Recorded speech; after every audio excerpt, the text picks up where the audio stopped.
And here we are again with World Crisis Radio. Webster Tarpley in Washington, D.C., urging you to keep up with the various articles and commentaries, some of them from Russia Today, where I do appear from time to time. You can get all of that at tarpley.net, and, of course, it's all for free. Let's just remember now, the predecessor of Helicopter Ben is, of course, Bubbles Greenspan. These are two little Hjalmar Schachts left over from Weimar, Germany. Greenspan had been hauled in front of this Angelides commission. That is the commission that's investigating the causes of the crash, right, of the banking panic of 2008. And this, of course, is a moment to assign guilt. There's war guilt, right, and then there's depression guilt. Depression guilt attaches to Greenspan big time, especially because he is one of the people who insisted not only that derivatives not be banned or regulated, but that they not even be reportable, that it was okay to have secret derivatives contracts, over-the-counter derivatives, contracts made in secret between counterparties, among counterparties, that would not even be reportable to the government. So ultimately, nobody knows the amount, this crushing burden of the derivatives bubble. I work with and have been working with the estimate 1.5 quadrillion, $1,500 trillion worth of derivatives worldwide in existence at any given time. And you can thank Greenspan for that. And the person that tried to get them made reportable was, of course, Brooksley Born, who in 1998-1999 was the Clinton appointee at the Commodity Futures Trading Commission, and she wanted to make them reportable, and she was blocked by Robert Rubin of Citibank, by Larry Summers, currently hanging on in the Obama White House, although reports are that he might leave, and by Greenspan.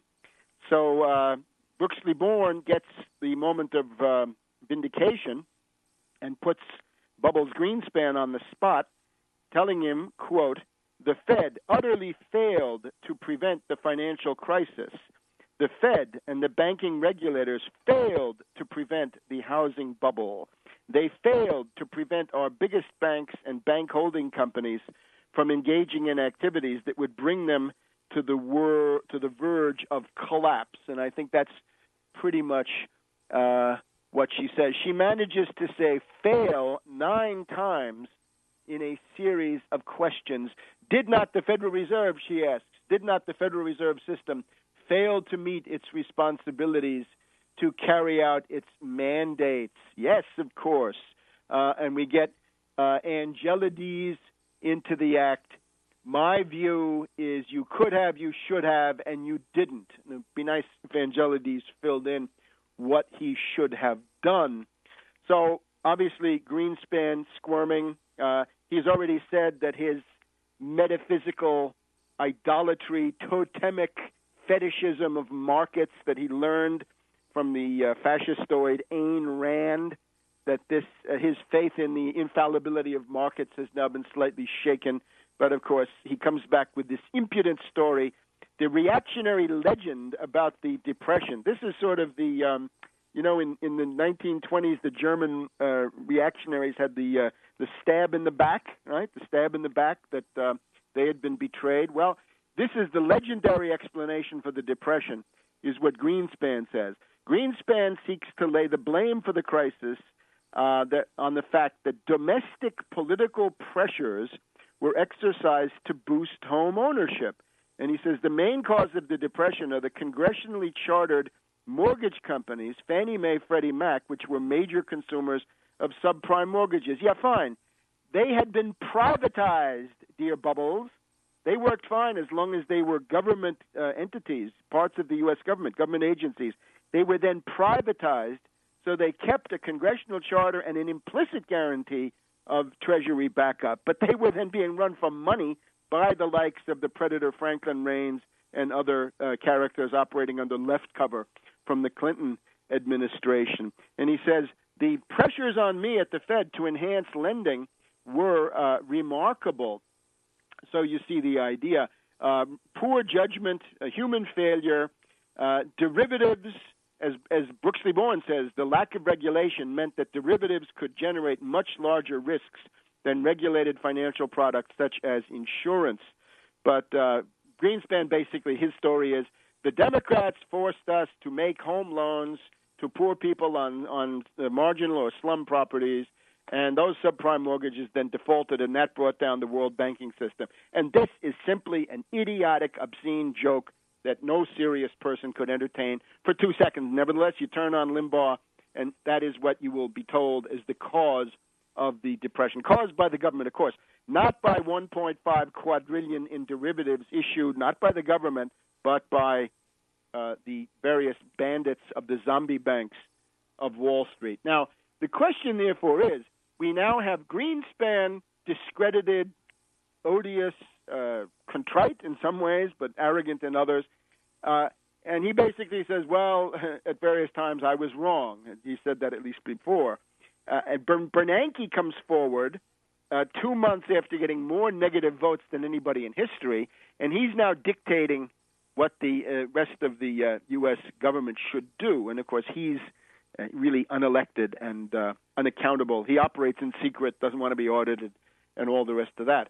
So this must change.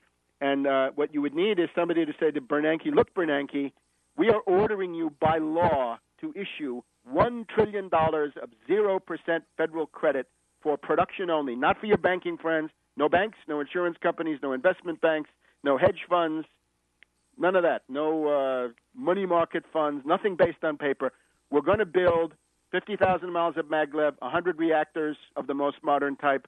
We're going to build 1,000 modern hospitals. We're going to rebuild the interstate highway system, and we're going to rebuild our water systems, the sewage system, canal system, irrigation, and all the rest of it. We're going to do the Tennessee Valley Authority treatment for every river valley in the U.S. that still hasn't had it and beyond. And you're going to do that, and that's the law. So don't tell us about your policy that you make in secret with your buddies there from Pandit to Bandit and Diamond and Blankfein. So this is now the problem. How can we take orders from Bernanke when we see the man behind the curtain of the past era there, Greenspan, the architect of the bubbles? He has to come in and get a lambasting and a tongue lashing from the people who were right on various things when he was completely wrong. Now, therefore, remember, the answer to this stuff is, on the one hand, the Tobin tax, the Robin Hood tax, the Wall Street sales tax. That's the tax we need. No VAT, no sales tax, nothing regressive. We want to tax the banks. And the way you tax the banks, hedge funds and investment banks, of course, included, that is on their turnover, which right now is not touched. No tax on it. There's nothing discriminatory, nothing vindictive about this. Some people even say, yeah, if you're in New York, you should pay the 8% sales tax or whatever it is that everybody else pays when they have to go and buy a piece of consumer electronics or whatever it is. And that's a perfectly good position. Bring that position into the debate. Is nothing discriminatory. Now, shifting gears, let us see how new bubbles may emerge. They are emerging around Greece. We just had the Fitch financial rating agency downgrade the government bonds, the state debt of Greece, to BBB. So it's not AAA, it's not AA, it's not A, it's BBB. So it's triple B. And that's not so great. They're going to have to pay a whole lot more. Now, let me hasten to point out, Fitch, Moody's, and these people, they should all be in jail based on what they did in 2008. They shouldn't be rating countries. They should be sitting in jail commenting on the food that they get from these countries. Back in a minute on World Crisis Radio.